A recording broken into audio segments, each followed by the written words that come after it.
Olá, sejam todos bem-vindos a mais uma edição do Dr. Play Podcast. Eu sou Heloísa Amorim, vocês já me conhecem. Toda semana um novo tema que é do seu interesse e de toda a sua família. Essa semana, mais um tema em evidência, na verdade, um tema bastante especial, que é o Setembro Amarelo, né? É um mês de prevenção e combate ao suicídio. E hoje a gente vai estar aqui numa discussão bastante rica aqui com o doutor psiquiatra, doutor Rivando, né? Seja muito bem-vindo, doutor, aqui ao nosso estúdio da Dr. Play Podcast.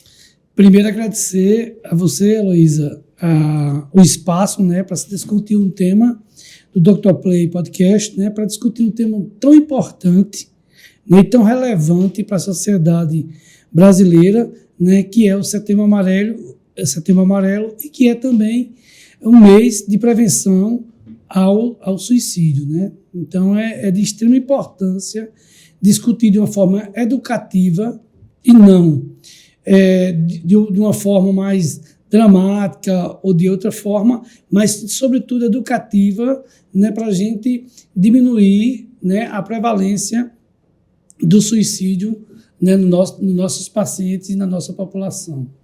E eu quero fazer um convite para você que está em casa, né, está aqui nos assistindo. Então, eu quero que você curte, comente, compartilhe. Vai ser um podcast incrível, né, de muito aprendizado. Então, a gente está no Dr. Play TV, no Instagram, a gente também está no nosso YouTube e também no nosso site, drplay.com.br. E, doutor, eu quero começar perguntando ao senhor, né, o que é o Setembro Amarelo? Qual é o objetivo dessa data? A gente sabe que de janeiro a dezembro tem uma série de datas coloridas que a gente chama, cada um com sua importância, né? Setembro também tem outras campanhas, mas, porém, a que mais prevalece, a que mais chama a atenção de toda a sociedade como um todo, é o Setembro Amarelo. Do que se trata, né? O Setembro Amarelo, ele começa em 2014. Foi pensado pela Associação Brasileira de Psiquiatria e teve o aval, né, do Conselho Federal de Medicina. Então, isso começa em 2014. Nesse mês de setembro de 2023, o nosso tema se precisar de ajuda, né, você procure. Por quê? Porque é de fundamental importância, né, quanto mais a pessoa tiver um sintoma psiquiátrico, ela procurar, né, o atendimento psiquiátrico para que evite um mal tão importante, né, que é o suicídio.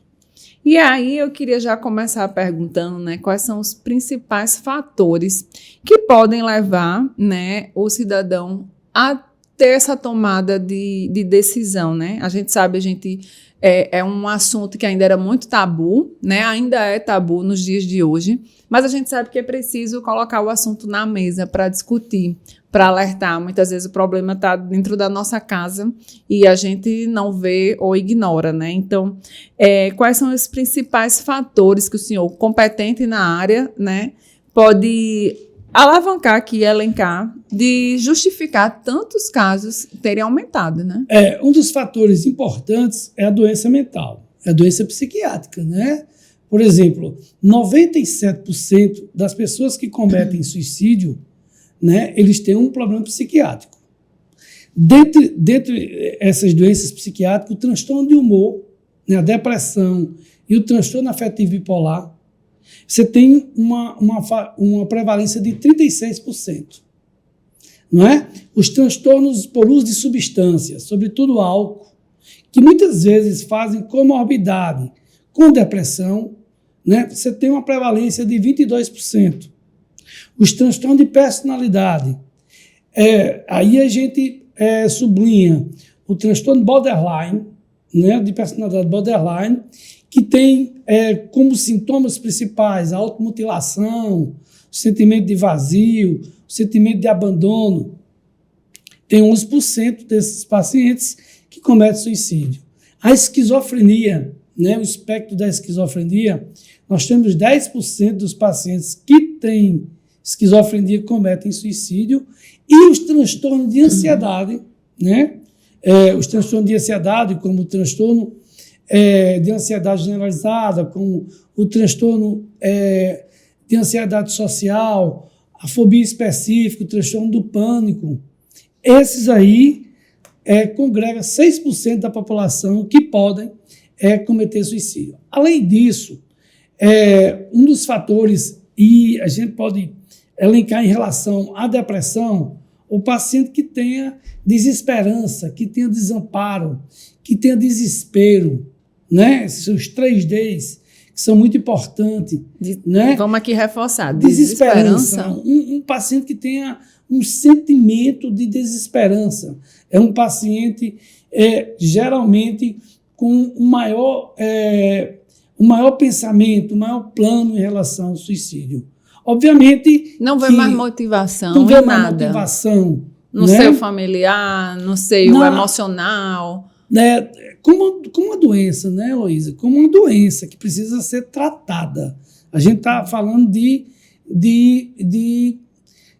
doenças que precisam de tratamento, que precisam ser vistos pelo psiquiatra, que precisam ser acolhidos, sobretudo pelo psiquiatra, né? E ser bem medicado. Né? Porque é fundamental a importância que essas patologias você tenha uma boa medicação. Além disso, a gente tem, por exemplo,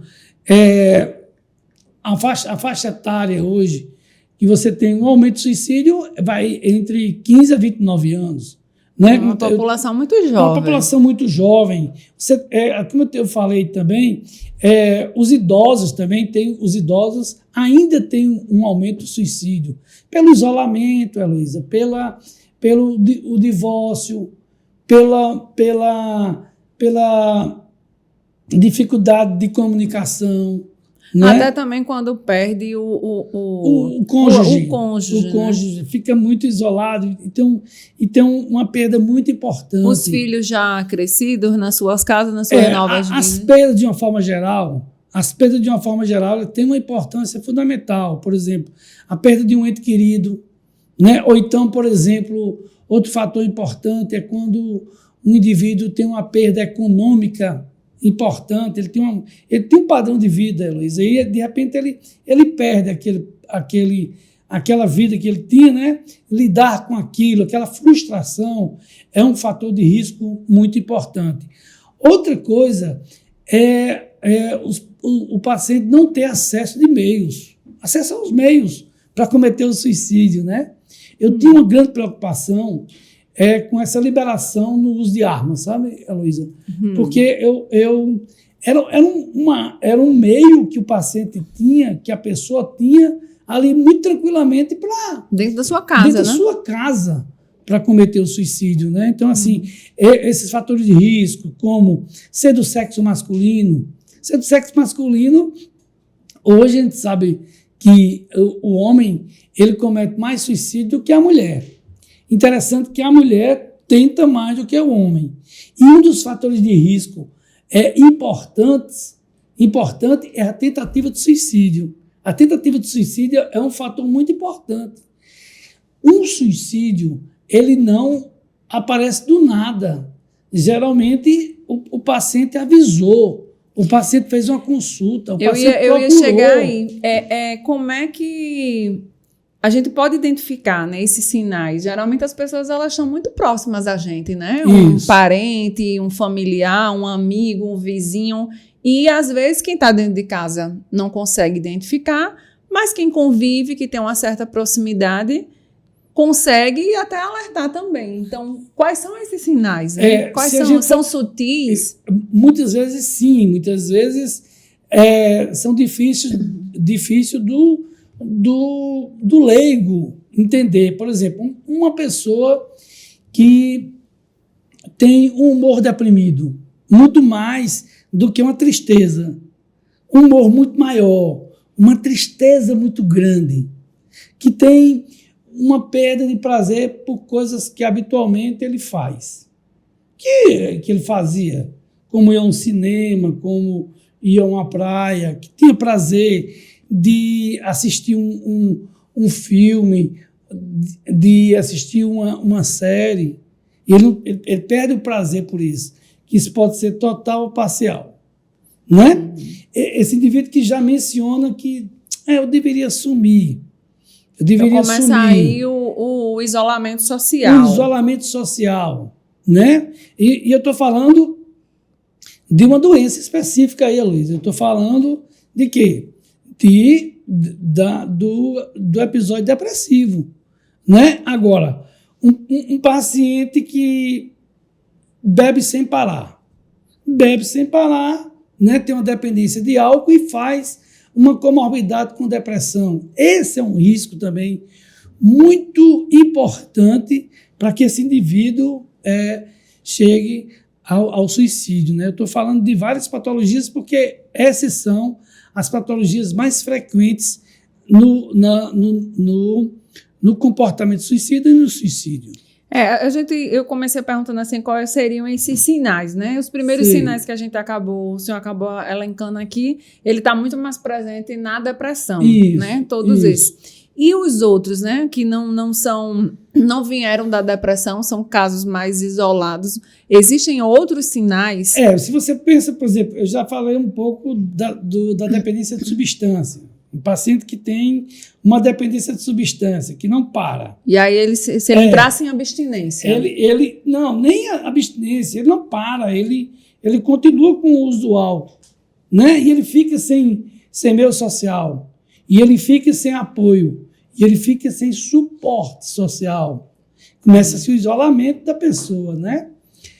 Vamos imaginar, por exemplo, um paciente com transtorno de personalidade borderline, um paciente que tem um sentimento de vazio muito grande, um paciente que tem um sentimento de abandono muito grande, que tem uma impulsividade importante, né? Que é um dos sintomas também muito importante, porque não há controle na impulsividade, né? Um indivíduo que faz uma automutilação, né? E que também tem várias tentativas de suicídio. Então, a gente está falando agora, por exemplo, de transtorno depressivo, nós estamos falando da dependência de substância e dos transtornos de personalidade, né? Evidentemente que todas essas patologias que eu falei aqui agora, fazendo comorbidade, quer dizer, além da patologia, tendo sintomatologia de depressão, isso aumenta muito mais o suicídio nesses indivíduos pelo transtorno de humor. É fácil identificar, porque é muito difícil as pessoas que têm alguma dessa patologia reconhecer que tem, né? Reconhecer que tem e procurar, por livre e espontânea vontade, uma ajuda médica. Se for um adolescente, o pai talvez aí consiga identificar e consiga agendar um profissional. Se for um adulto resistente ou um idoso que é mais resistente ainda, né, que não preciso disso, enfim, mas está lá e você está vendo como a gente pode conseguir identificar e ajudar essas pessoas. Aí eu faço uma diferenciação. Existem as patologias em que o paciente não reconhece a doença, não tem o que a gente chama de insight, como os transtornos psicóticos. O paciente não reconhece que tem uma doença. Ele não acha que tem uma doença, como é o transtorno afetivo bipolar, né? E a esquizofrenia. Então, esses pacientes, eles estão com problemas... O bipolar, deixa eu só interromper o senhor. O bipolar, hora ele vai estar bem e hora ele pode achar que teve um ataque de fúria ou um ataque depressivo, Nada a ver. Né? O bipolar... Não, eu não tenho nada. Não. Bipolar não se expressa dessa forma. O bipolar é o paciente que tem uma crise eufórica, né? Ele tem um humor eufórico, um humor expansivo, né? Ele tem uma insônia, um aumento da libido, um aumento da sexualidade, gastos desnecessários. Ele começa a fazer determinadas coisas que fogem de um objetivo, né? E que isso pode durar em torno de 4 dias ou pode durar até 7 ou mais dias se for internado. Então, a gente tem o transtorno afetivo bipolar tipo 1 e temos o transtorno afetivo bipolar tipo 2.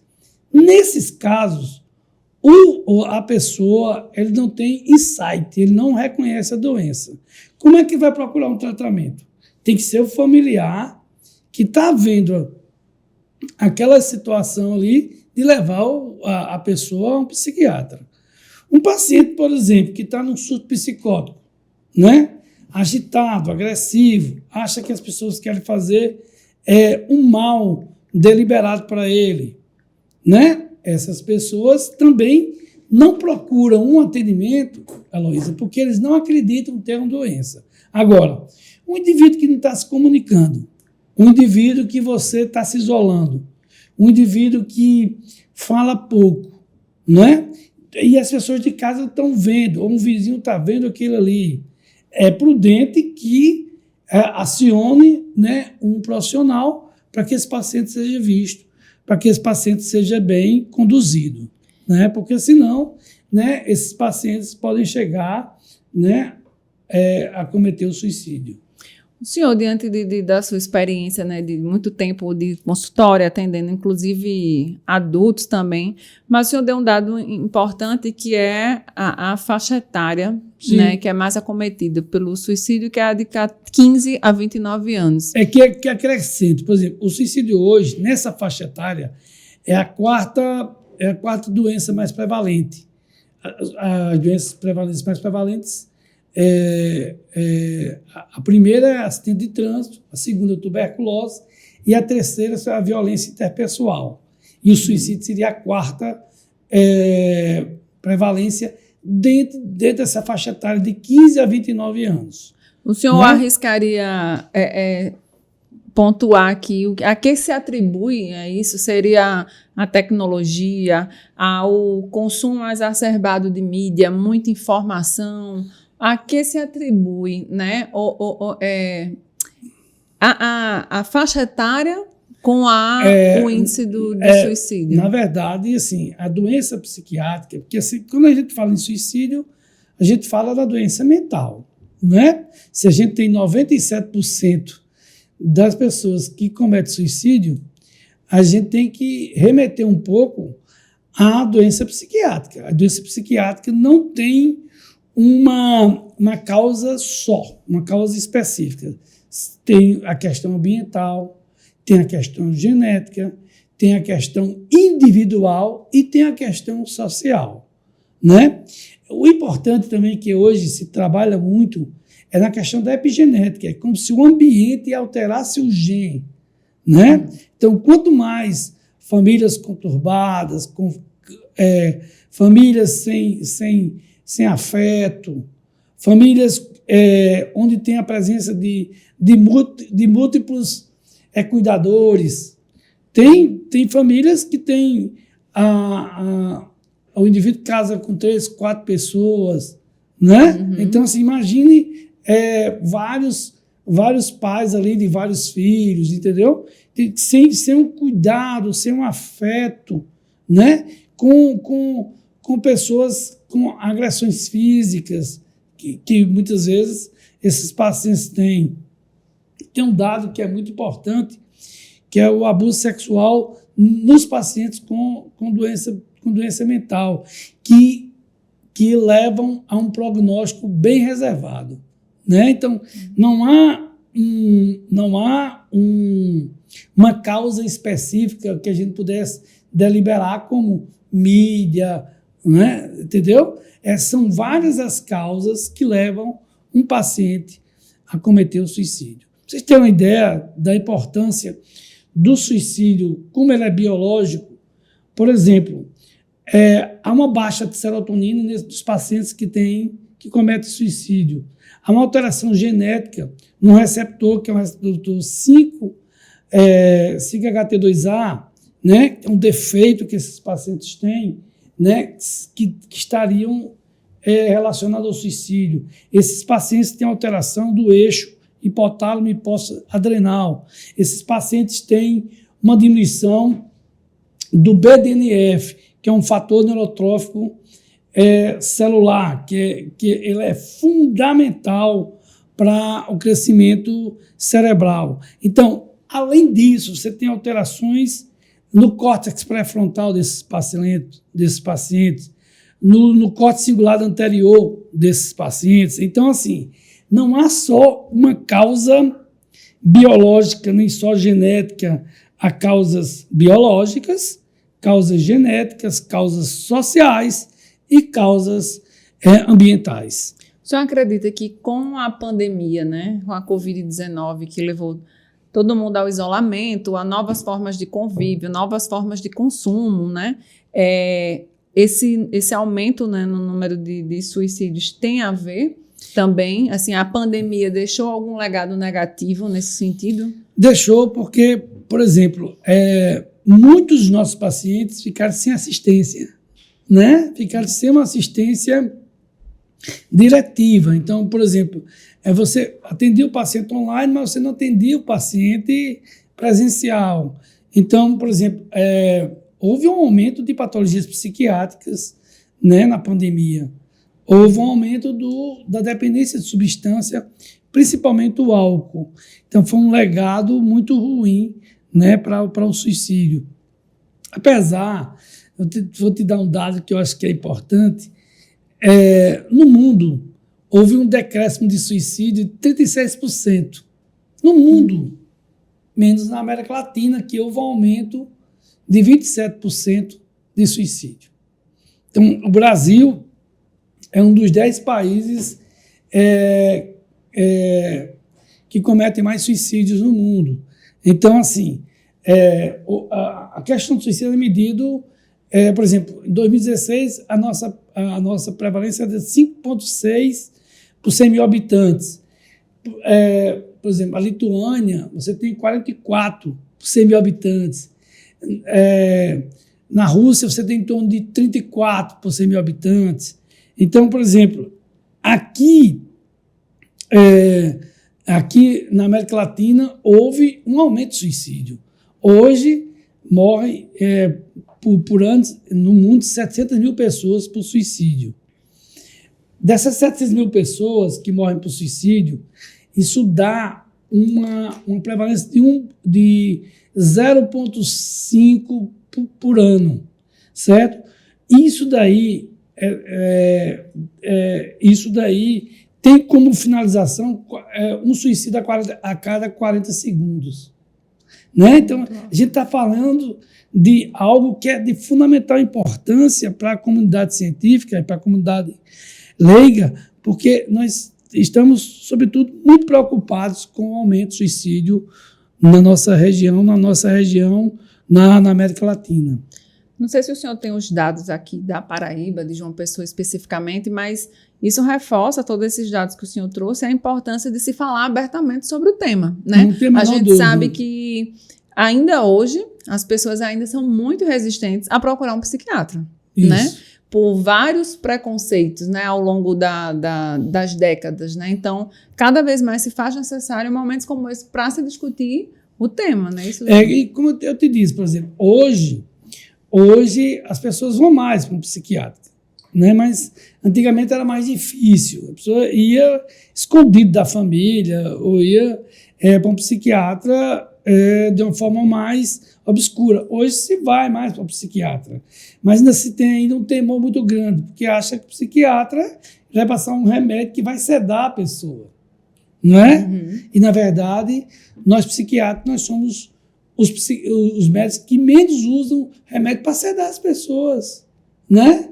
A gente usa muito antidepressivo, que não sedam, só alguns que sedam, mas não é de nossa preferência. Nós usamos antipsicóticos para os casos os quadros psicóticos, nós usamos estabilizadores de humor, né, para o transtorno afetivo bipolar, né? E não são medicamentos que sedam tanto, né? Agora, os remédios que causam dependência, que são os benzodiazepínicos, eles são usados muito mais indiscriminadamente pelo clínico do que pelo psiquiatra. O senhor acha que é interessante qualquer paciente, né, dessa natureza, ele ter um tratamento associado com outros profissionais de saúde, como os psicólogos, por exemplo? É interessante esse acompanhamento multiprofissional?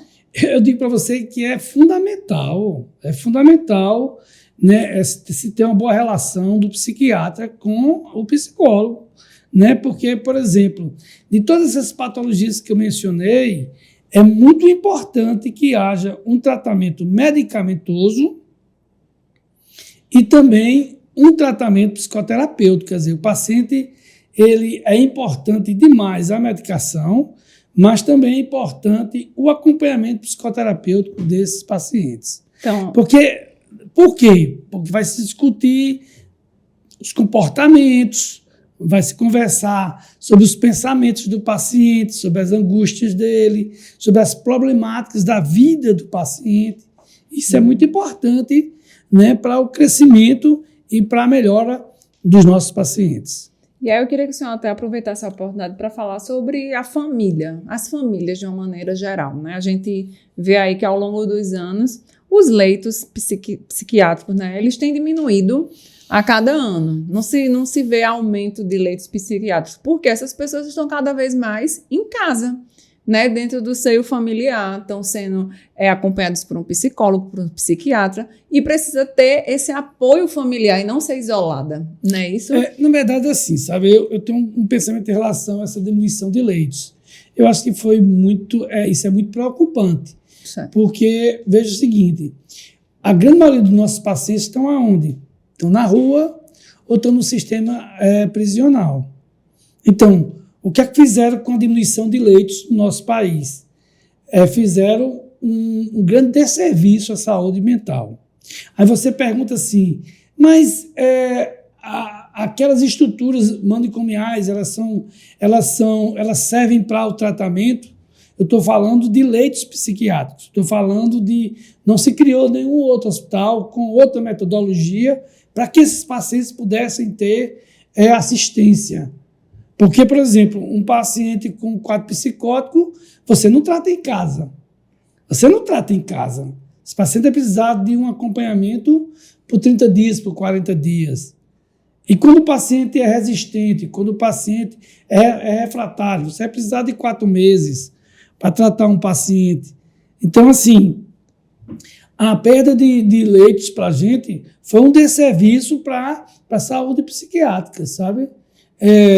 E é muito importante, né, no tratamento psiquiátrico que se tenha realmente o psicólogo para fazer um tratamento coadjuvante junto conosco.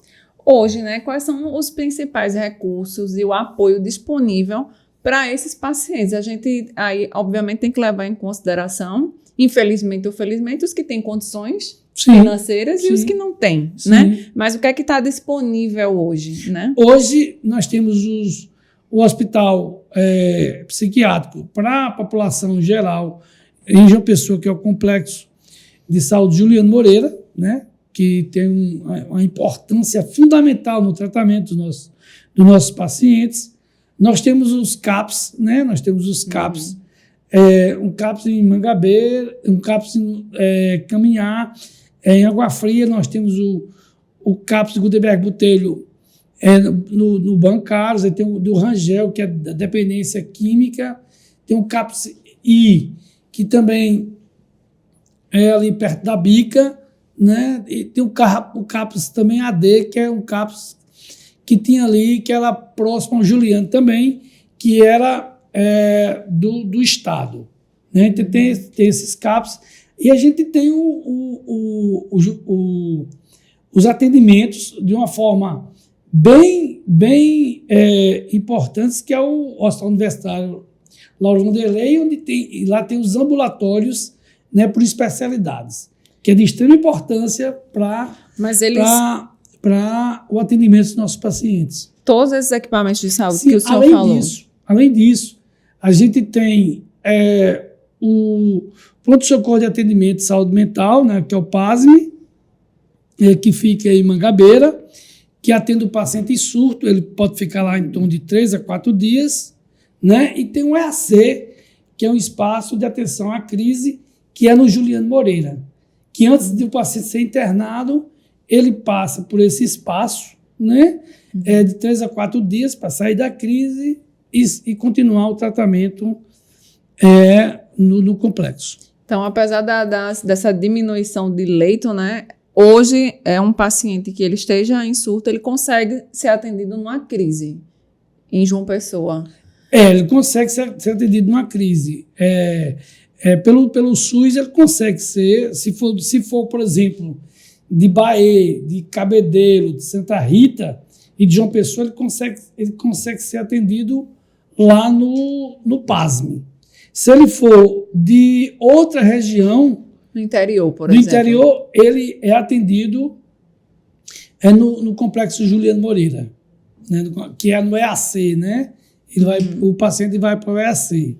E aí eu queria que o senhor também falasse um pouquinho, a gente sempre vê aí que o mal do século é a ansiedade, né? Então, sim, quem aparentemente até os dias de hoje não desenvolveu nenhum transtorno, né, mental nem nada, mas está sendo adquirido pela nova forma da sociedade, enfim, pela incerteza do futuro, do que está por vir em todos os sentidos. Então, está todo mundo criando em pequeno ou grande grau, em grande escala, a ansiedade. Então, como é que tem chegado hoje nos consultórios esses novos pacientes que talvez o senhor julgasse nem chegar há pouco tempo atrás, mas que com o advento da pandemia, de tudo, dessas incertezas, cada dia está chegando mais? Na verdade, assim, a ansiedade é uma coisa boa, né? Você se preparou para vir para o podcast, eu me preparei, eu não te conhecia, né? E a gente se prepara um pouco para vir para cá. Temos umas conversas aqui no bastidor. Dá um friozinho, aquele negócio todo, isso é bom. Isso prepara você. Quando a ansiedade, né, ela paralisa você, quando a ansiedade começa a te mobilizar de uma forma que você não consegue ter uma produção, que você não consegue ter uma vida produtiva, né? Quando isso saída do pensamento para a ação. Isso, quando começa a ter um conjunto de sintomas que vai te paralisar, aí sim, é aí onde você vai fazer, por exemplo, você vai fazer um tratamento. Quando a gente fala em transtorno de ansiedade, a gente fala no transtorno de ansiedade generalizada, né? A gente fala no transtorno do pânico e a gente fala nas fobias. Quais seriam as diferenças? Por exemplo, a fobia específica é aquela que o paciente tem um medo incomensurável a um animal, a um avião, à altura, ou a ficar preso em determinado local. Ele já nasceu assim ou ele pode ter passado por isso, por uma situação na vida dele e adquiriu? Ele pode ter, desde a infância, ter passado por uma situação e fica lá. E aí não tem um tratamento, Aloysio, específico, porque esses pacientes não têm um remédio para isso. Eles têm terapia, né, que é a terapia cognitivo-comportamental, que trata, né, dessas fobias. O transtorno de ansiedade social é aqueles indivíduos que têm uma dificuldade de interação, de interação social, né? E tem também uma dificuldade de se apresentar, né? Porque eles têm uma ansiedade antecipatória, eles têm um medo incomensurável diante daquela situação ali, né? E eles evitam qualquer situação, seja de desempenho ou seja de interação. Essa é uma das patologias mais difíceis de ser tratadas, né? Precisa de um tratamento medicamentoso e precisa de um tratamento psicoterapêutico. Se a gente fala do transtorno de ansiedade generalizada, é um contexto de humor ansioso, de preocupações em demasias com o cotidiano, acompanhado de irritabilidade, de nervos à flor da pele, de esquecimento, de diminuição de concentração, isso demorando em torno de 6 meses. E se a gente cair no transtorno do pânico, né, são pacientes que têm crises de pânico. Essas crises demoram em torno de 20 a 30 minutos, onde o paciente tem taquicardia, sudorese, sufocação, náusea, vômito, desrealização, tem medo de morrer. Né? Ele tem medo de morrer. Tem medo de morrer. Eles vão primeiro para um hospital clínico para depois eles irem num psiquiatra. Né? E uma coisa que eu chamo a atenção dos colegas que atendem uma crise de pânico no hospital clínico, nunca diga para o paciente que ele não tem nada. Né? O paciente chegou com medo de morrer. Mesmo que ele não tenha nada orgânico, você diz assim, procure um psiquiatra, né, para conduzir, né, essa tua doença. Porque do ponto de vista orgânico, você não tem, talvez você tenha do ponto de vista psiquiátrico, né? Então, esse paciente tem esse conjunto de sintomas sem uma causa aparente, sem um fator desencadeante aparente, entendeu? Mas que essa doença mental, ela vai trazer consequências físicas. Eu estou falando do transtorno do pânico, vai trazer questões físicas, né? Que você tem que fazer, você vai ter que distinguir da doença orgânica, que é fundamental, de fundamental importância. E para isso, os médicos de pronto atendimento, eles têm que ter uma sensibilidade para isso.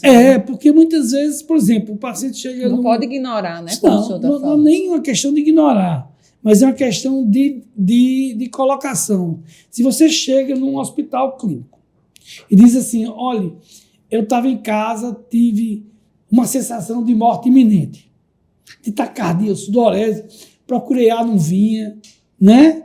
Aí você chega no hospital clínico, aí o médico examina e diz, você não tem nada.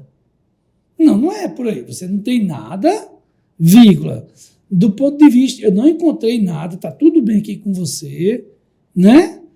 Agora procure um psiquiatra para fazer a condução de sua doença, né? Então, tudo é uma questão de colocação, tudo é uma questão e muitas vezes até esse próprio paciente, quando ele chega lá, ele quer ser amparado. Ele quer ser acolhido. Amparado. Então, se ele se dá de pronto e com um profissional que diz que ele não tem nada, de certa forma, ele até sai um pouco frustrado. Porque talvez ele queira até ficar lá internado, né? Para ser acolhido. Só que é uma atenção e uma outra forma de tratamento. Talvez, isso. Talvez é um olhar diferente. Eu tenho muita esperança. A gente tem que ter esperança, né? Tem muita esperança na formação hoje do médico em João Pessoa, sobretudo do hospital universitário, né? Porque eles passam 2 meses na saúde mental, e eu acho que beber dessa fonte é muito importante para outras especialidades, como cardiologia, clínica médica, como dermatologia, pediatria, obstetrícia, beber na fonte do atendimento psiquiátrico, na atenção, no ouvir, no acolher, né? Se você aprende um pouco disso, você pode levar isso para as outras especialidades, o que pode trazer essas demandas que nós falamos agora de uma forma diferente na abordagem de um paciente. E aí, voltando mais para o tema do combate ao suicídio, né, que a gente está tratando aqui sobre o Setembro Amarelo e tudo que cerca esse tema, eu acredito que tenha muitos mitos em torno do suicídio, né? Muitos mitos. Queria que o senhor até falasse sobre alguns pontos, né, para a gente desmistificar. Por exemplo, uma vez suicida, sempre suicida? Não. A pessoa que quer cometer o suicídio, ele não quer cometer, tem uma ambivalência. Né? Ele está querendo ser acolhido, ele está querendo ser ouvido, ele está querendo de uma assistência. O suicida, ele acontece de repente? Não. O suicida... E fulaninho estava assim, do nada? Do nada, não. Ele já tinha tido uma tentativa, ele já tinha sido medicado por alguém, ou ele já foi num hospital clínico, não é? Então, nunca é do nada. Já desabafou com algum amigo? Já desabafou com algum amigo. Né? Então, nunca é do nada. Isso não aparece do nada. Né? Esse é um dos mitos.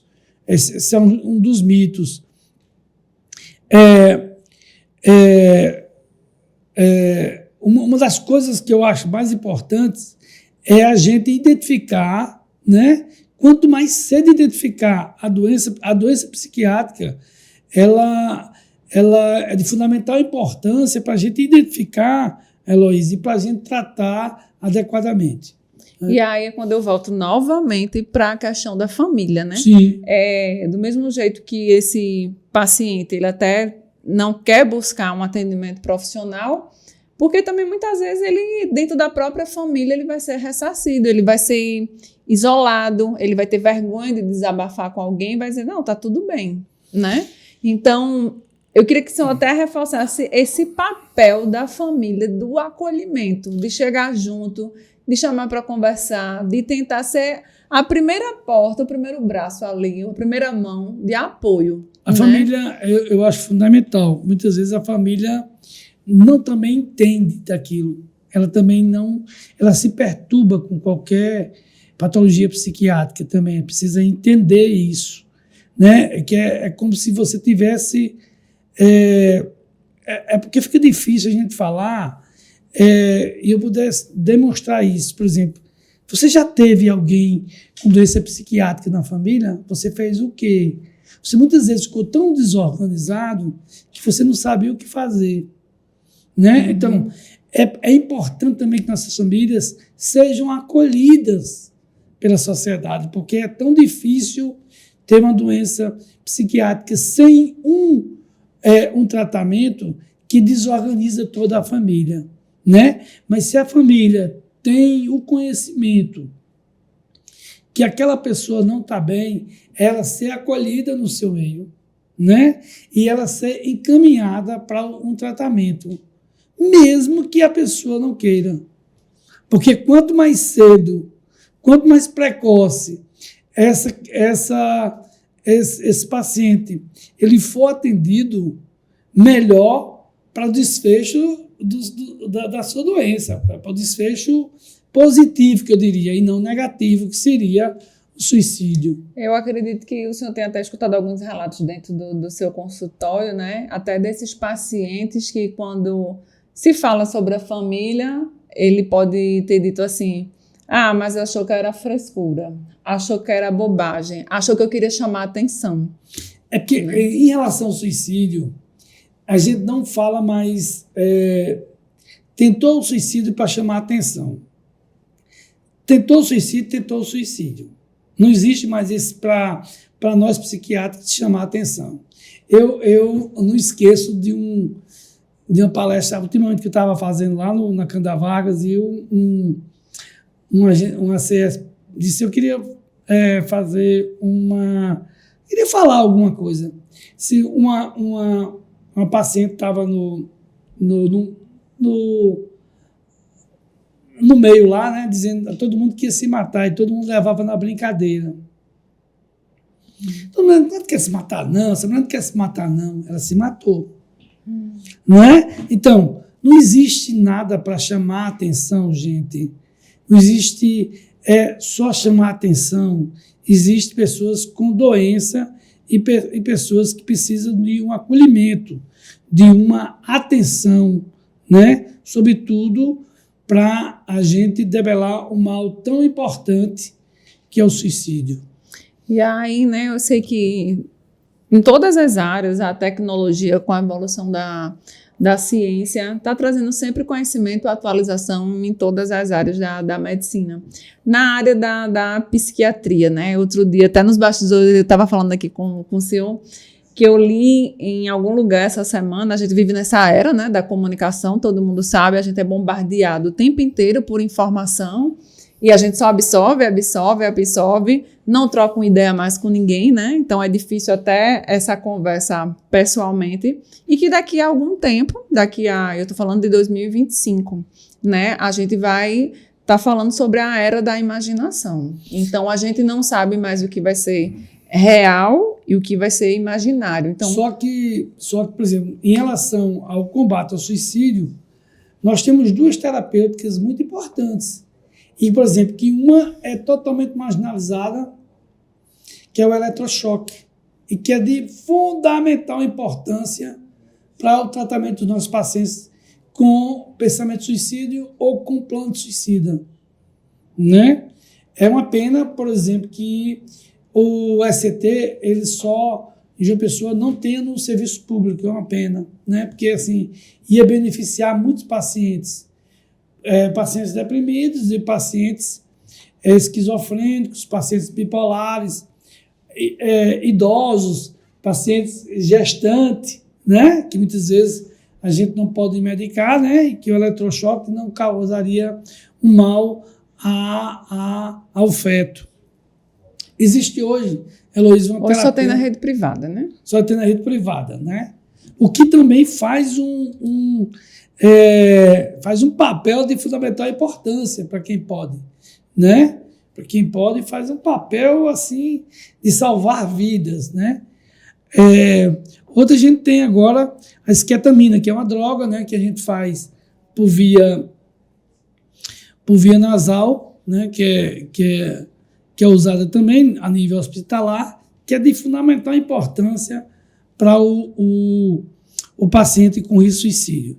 Temos também o lítio, que é muito usado no transtorno afetivo bipolar, mas é usado para todas as patologias. Paciente deprimido, com pensamento suicida, com comportamento suicida, a gente faz o lítio, né? E no paciente esquizofrênico, a gente tem a clozapina, né? Que é uma das drogas mais importantes para o paciente com comportamento suicida. A gente está falando de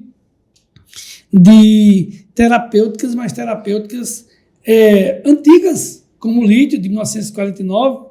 A gente está falando do ECT, de 1938, né?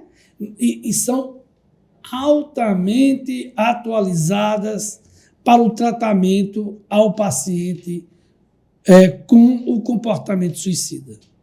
E eu queria até que o senhor falasse aqui um pouquinho sobre o suicídio mais num público mais idoso, né? Como as famílias devem proceder. O senhor falou bem superficialmente sobre o assunto, mas como essas famílias podem intervir? A gente sabe que tem muito idoso que hoje em dia mora só, né? Os filhos cresceram, saíram de casa, mas como acolher esse idoso? Pois é, o acolhimento ao idoso, até porque também a gente tem no Brasil hoje um crescimento da idade idosa bem amplificada, né? A gente tem 30% da população nossa idosa, né?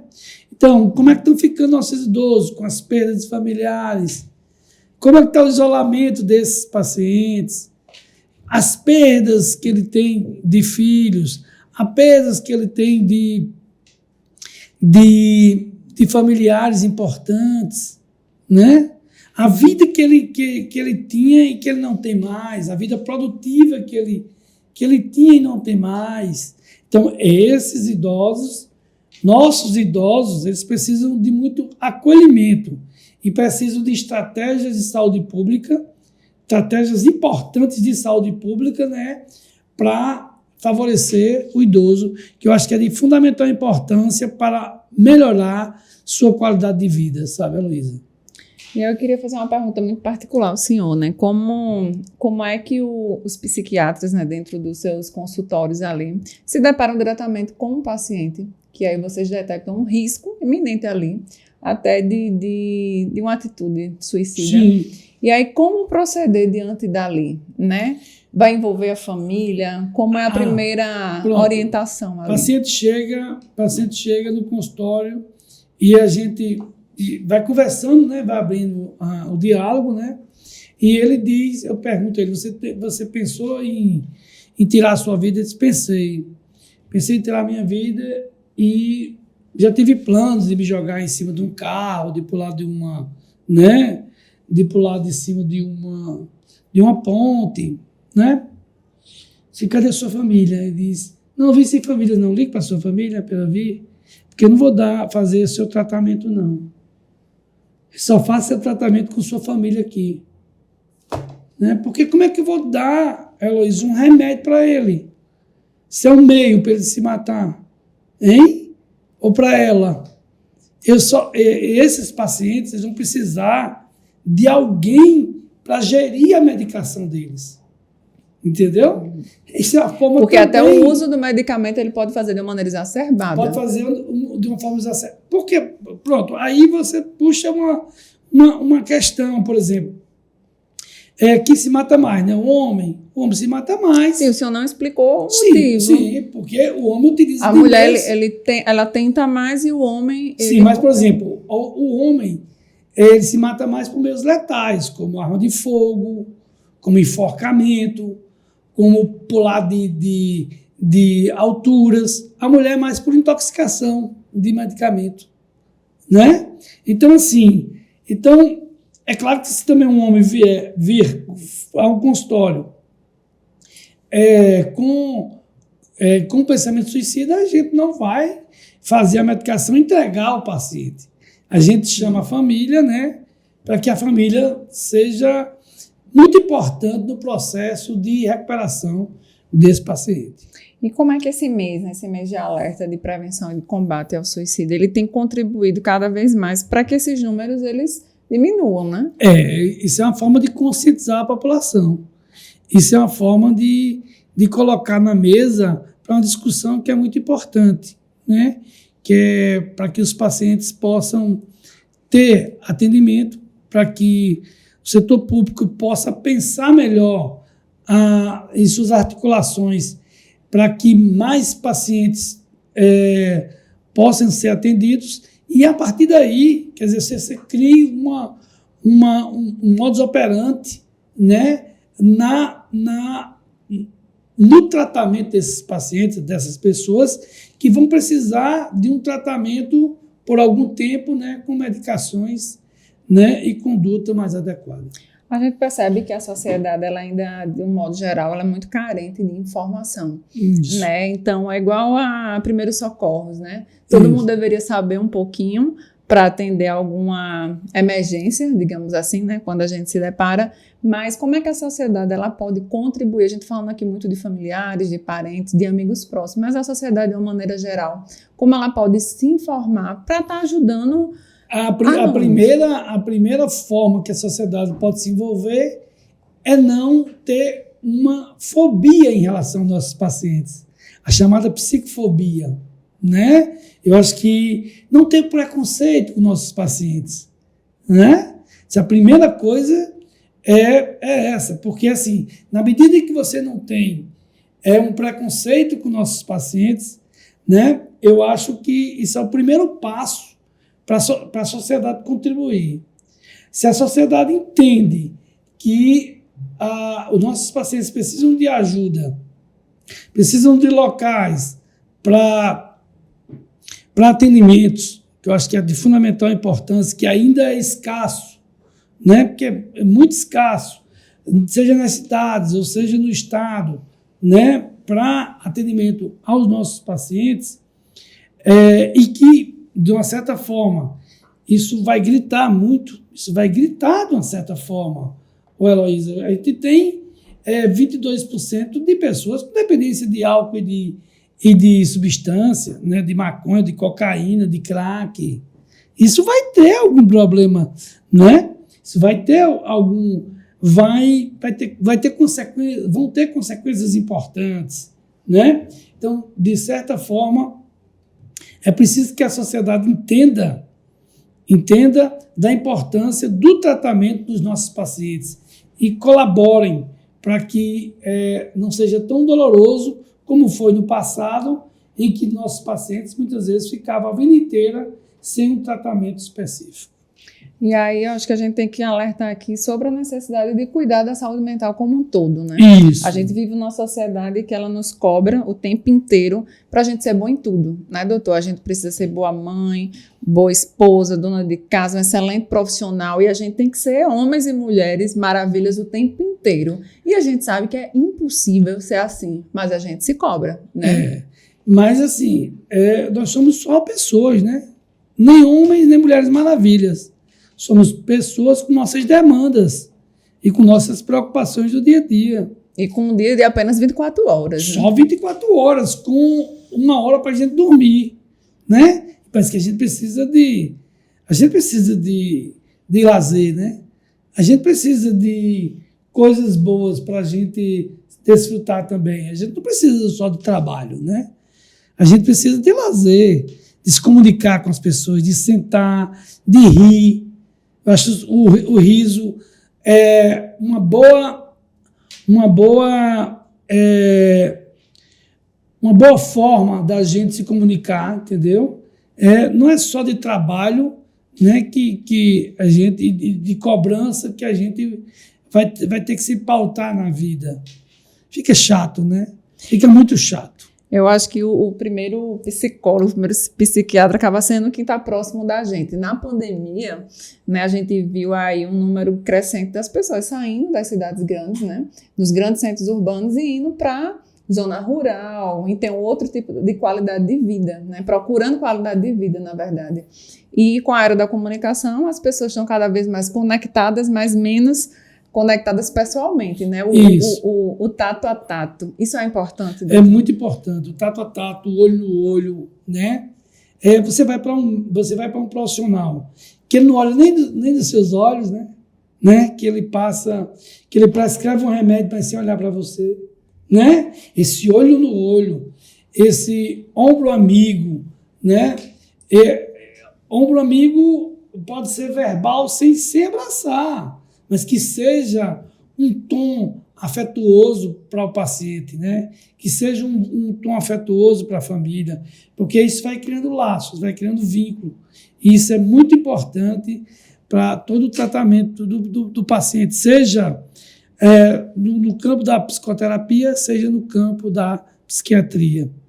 Que agora, para a gente estar chegando aí à reta final, né? Finalizando, conversa muito interessante, muito importante para quem está nos assistindo. E eu queria que o senhor deixasse um alerta, né, para uma mensagem, na verdade, desse mês de Setembro Amarelo. O mês ainda não terminou, estamos ainda no mês, mas é um assunto que a gente tem que discutir sempre, colocar em pauta qualquer dia do ano, né, qualquer mês do ano, independente da temática, né? Isso, então eu queria que o senhor deixasse um alerta. Dizer que se você precisa de algo, você procure ajuda, né? É muito importante você procurar ajuda de um profissional, você procurar ajuda de um psiquiatra, de um psicólogo, não é? Dizer que quanto mais as pessoas acolherem nossos pacientes, terem uma visão menos preconceituosa da psiquiatria, né? A psiquiatria como especialidade médica, né? Com função de melhorar a qualidade de vida dos nossos pacientes. Então, e sobretudo, né, que tenhamos famílias mais organizadas, né, e famílias com um padrão de vida melhor, porque, obviamente, quanto mais pobreza, mais dificuldades nós temos, né, para lidar, né, com as pessoas, porque a desestruturação elas vão existir, né, em situações de pobreza extrema, como também quando a gente fala em pobreza dos extremos, né? Por exemplo, a pessoa muito milionária, mas que não se comunica, que não tem um afeto. Então, o afeto, Heloísa, eu acho que é fundamental em todos os campos, seja no campo da socialização, no campo da comunicação, no campo do respeito, né? Eu acho que a comunicação entre as pessoas é fundamental para a gente criar uma sociedade menos desorganizada e menos perversa. E eu queria que, para a gente finalizar, que o senhor falasse, tem uma frase que todo mundo diz, né? Todo mundo deveria fazer um pouquinho de análise, ter um acompanhamento psicológico. As pessoas estão muito preocupadas em cuidar da sua saúde física, né? Cuidar da sua alimentação, mas estão negligenciando a saúde mental. A questão da psicoterapia não precisa ter, a pessoa tem uma doença mental para fazer uma psicoterapia, tá? Então, assim, não há necessidade de você ir para... nem todo mundo precisa de um psiquiatra, né? Mas que a grande maioria precisa de uma psicoterapia, né? Para organizar a sua vida, organizar seus traumas, né? suas coisitas ali, né? Da infância, da adolescência, né? Que ficam, de certa forma, flutuantes, né? Que não tem ainda uma organização, né, do pensamento que possa deixar o indivíduo com uma personalidade sem tanto desajuste. Então é isso, eu agradeço a sua participação aqui, né? Hoje a gente estava aqui falando sobre o Setembro Amarelo, doutor Rivandro Rodrigues. As portas estão abertas, tá joia? Então, quando o senhor quiser vir aqui falar até sobre outros assuntos também. Vamos vir aqui falar de outros assuntos que eu acho que é de extrema importância, né? Está discutindo a psiquiatria e a saúde mental. Né? Então, o Dr. Play Podcast fica por aqui. Até o próximo episódio. Até mais.